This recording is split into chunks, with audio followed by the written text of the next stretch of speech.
Alright, so I've been playing more Zoroark recently in the new Pitch Black meta for the Pokemon TCG. The World Championships are actually coming up in a couple of days, and I actually think that this deck is in a great spot for that tournament, and also just online on TCG Live, I've been really enjoying playing it. And in this video, I wanted to show the one change that I've made to the list, and also talk about the kind of position of Zoroark in the current meta and why I think it is so good to play at the moment. And also, I want to show a game that I played with Zoroark yesterday against what is considered to be a more unfavored matchup, being Rocket's Mewtwo. But I think that this specific game really highlights that how if you kind of play to your outs with this deck, it's so flexible that you actually kind of, if you don't brick, you always do have a chance. There's always kind of a line with Zoroark to try and win the game. And that's just one of the things that I really enjoy about playing this specific deck. So first of all, the one change that I made from last time, I cut the Babiri Berry Pokemon tool card that I was using specifically for the Excadrill matchup, and I replaced that with just a third Ultra Ball. This list is actually the list recommended in Hermione's guide. I don't know how to pronounce his surname, but I do recommend that if you want to learn more about how to play Zoroark. This is the list that he recommends in there, and he goes through all the different matchups and how to play them or whatever. But yeah, this is the list that he recommended, and so I do have the Badoo in here and the Babiri Berry over the third Ultra Ball. Basically what I was doing with that was trying to have a specific tech card for the Mega Excadrill matchup, but with Badoo, also that is kind of a tech for that. Like Badoo can just brick them in some games, and that can be enough. And I think that also those decks, Excadrill, are starting to run a lot of tool removal cards as well, which means that the berry might not even be effective. And the biggest weakness with this deck that I see, especially in the World Championships, I think Zoroark, I don't think it would be defeated so much by a prevalence of a lot of different grass decks or single price decks that it can't handle. I think more so the issue, like with any deck, is just bricking. I think that Zoroark bricks less than the average deck because if you build the list correctly, there's quite a few outs to play the game, especially now with the tomes, so you can play Tatsugiri, you can play Meowth, and you can fix your board later and not be worried about putting them down. But like any deck, except, Dragapult is probably the deck that bricks the least, but any deck can brick. In some games, you just don't get into it. So a third Ultra Ball is another way to get into Meowth, or at the very least Tatsugiri, or maybe a Zoroark, and it can be enough to play the game in some matches where otherwise you'd basically be just out of luck. So that's why that is what I've included here. Moving on from the actual list, what I think that makes this deck such a great pick for the World Championships and also in general is, as I've mentioned before, it's just that Dragapult matchup.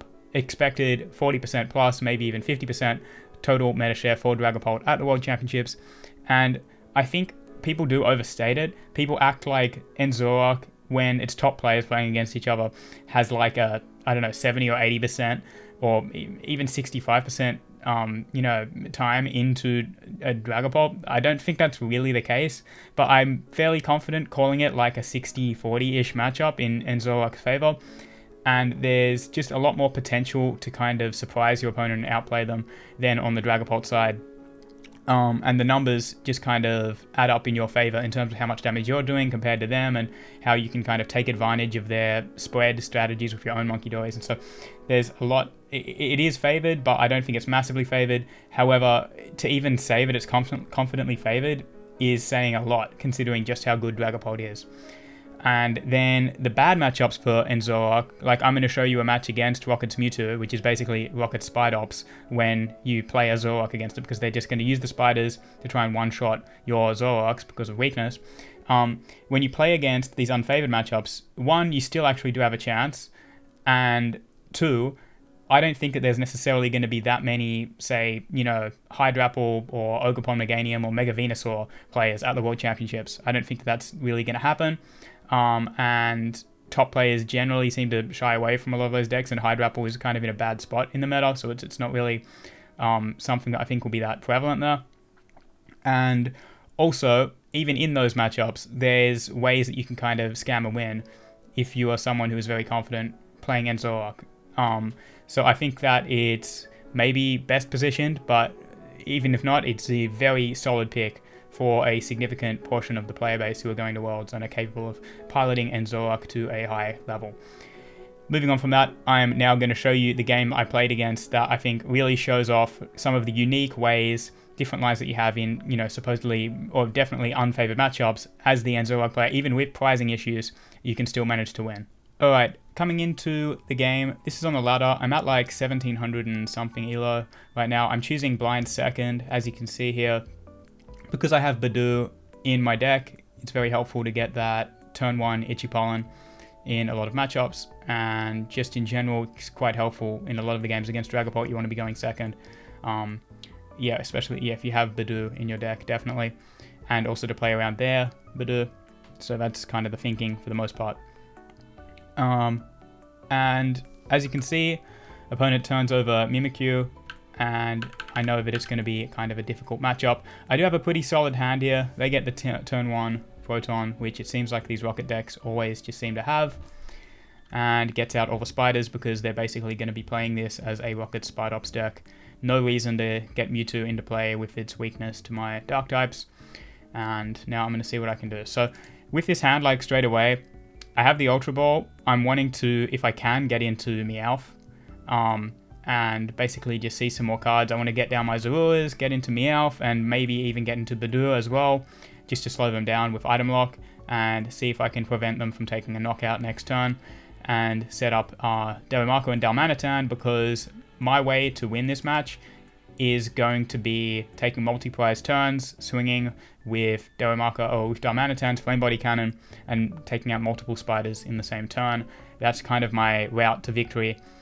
There's some advantages to playing this, so playing against this as opposed to like Festival League, for example, because this list won't play like Shaman, I'm pretty sure. But what I do notice using this first Poffin, just to check, is that Meowth is prized, and also Petulant is prized. The reason why Petulant is also very important, one, it's a pivot. It allows me to poison my Zoroark and get it in and out of the active. And the second more important reason in this particular matchup why Petulant is so important is because if I actually want to knock out a Spidops, it has 130 HP. And in order to do that, I need Binding Mochi, Petulant combo to even take a knockout. So I've found, first of all, this is going to be like a real uphill battle. There's no Meowth, and there is also no Petulant. It's just going to be like the odds are kind of stacked against me, but as you can see, I still make the best of it, and I try to figure out a way to win. I'm also kind of thinking like I'm going to need to get some of the pieces off the prizes. Like it's just kind of a must. At some point, I'm going to need to be hitting for like 130 through the active to even swing this, unless the opponent completely breaks. So I get Tatsugiri down because I want to try and see a support of his turn. I could go into Badu, but then I'm relying solely off the top deck, and that's just not appealing to me. And I try and attract some customers. Boss is always a black belt. It's like a dead card in this matchup. So Boss is the only choice for me here, but it's still not very good. I'm still going to use it because in this matchup, I can tentatively afford to waste like one Boss's orders, and it's not really a waste because it can make them miss here if I just, like this thing has free retreat. So at least I can just start to try and set up, and I'm going to boss the one without the energy and hope that they manage to miss the attack this turn, miss the evolution, and also the attack.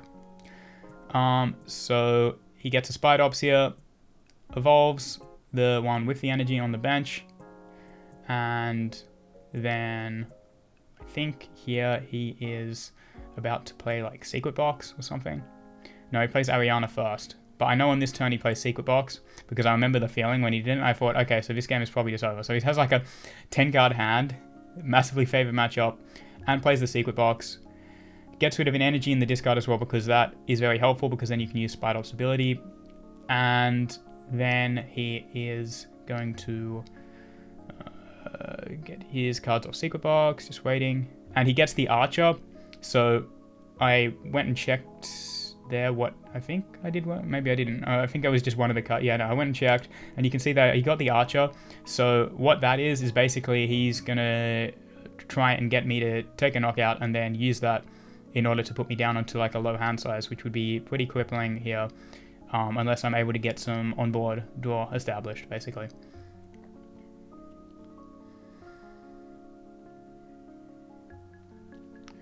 and just waiting for him to finish off his turn. Uses Spider's ability, touches the fan to the active one, and then he is going to pass here, pretty sure.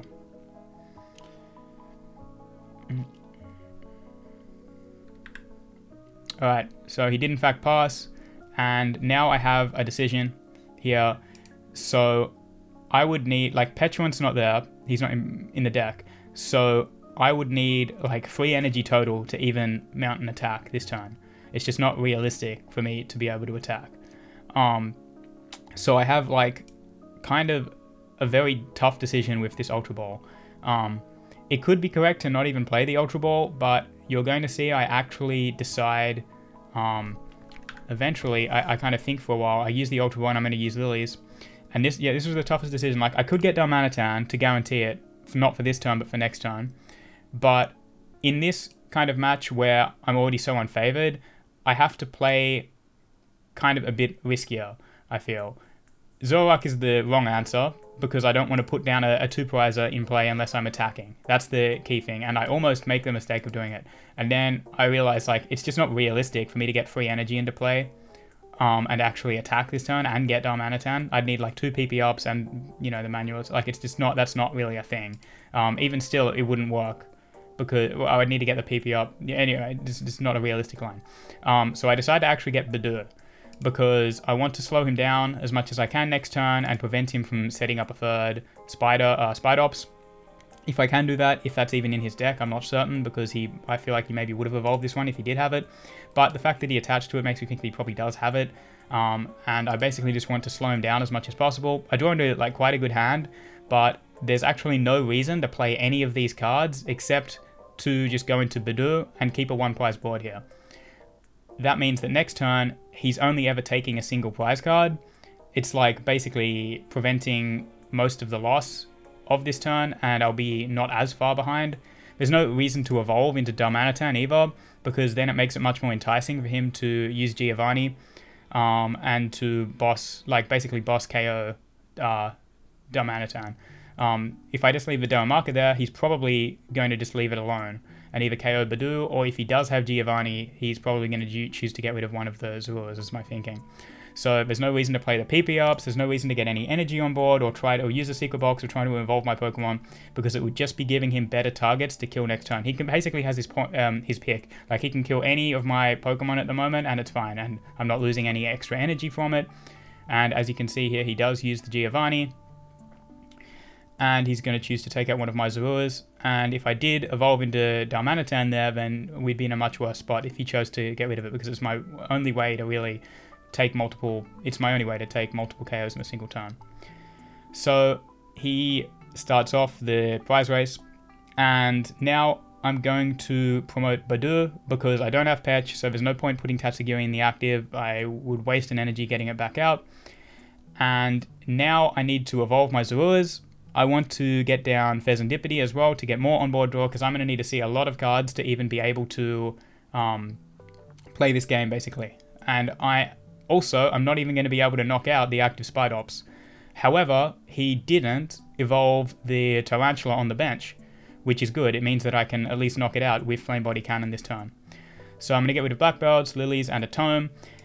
You could argue maybe the Tome is not the best discard, because I might want to use it later on. However, I feel like my bench space is not that limited in this match, but I still could see maybe the argument for getting rid of... It's hard, because what would I actually get rid of? I could maybe get rid of one of the Mochis, but no, I probably want to use both of the Mochis here in case the one that I play first, the Pokemon, gets knocked out or whatever, and I need to do this a couple of times. Even though, yeah, Petch is not in the deck, the Mochi, I'm planning to get Petch off the prizes or potentially be able to use it later. So I keep the Mochi and I get rid of the Tome, which is usually in this matchup is like a pretty high value card. So then I decide to just get another PP up here, I think. I know that he does have that Archer, so I'm not necessarily expecting to keep my hand, but I think it's fine because I'm going to use Fez anyway, so I'll get stuff to discard off that. And I'm going to be able to evolve both my Zoroark and start attacking this turn and spreading damage on his board.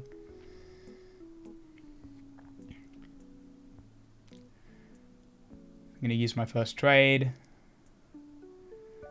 And then I want to get as much energy set up as I can.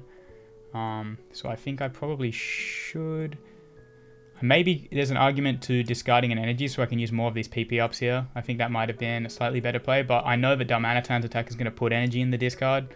So I guess I'm a little bit worried about running out, but realistically, I should just use the PP up. I should have probably just gotten another energy in the discard so I could have used the other PP up. There's not really a reason not to. And there's also not really a reason to play the other Mochi, because this turn I have no way to utilize it, but hopefully if I get Petron off the prizes, then I'll already have the Mochi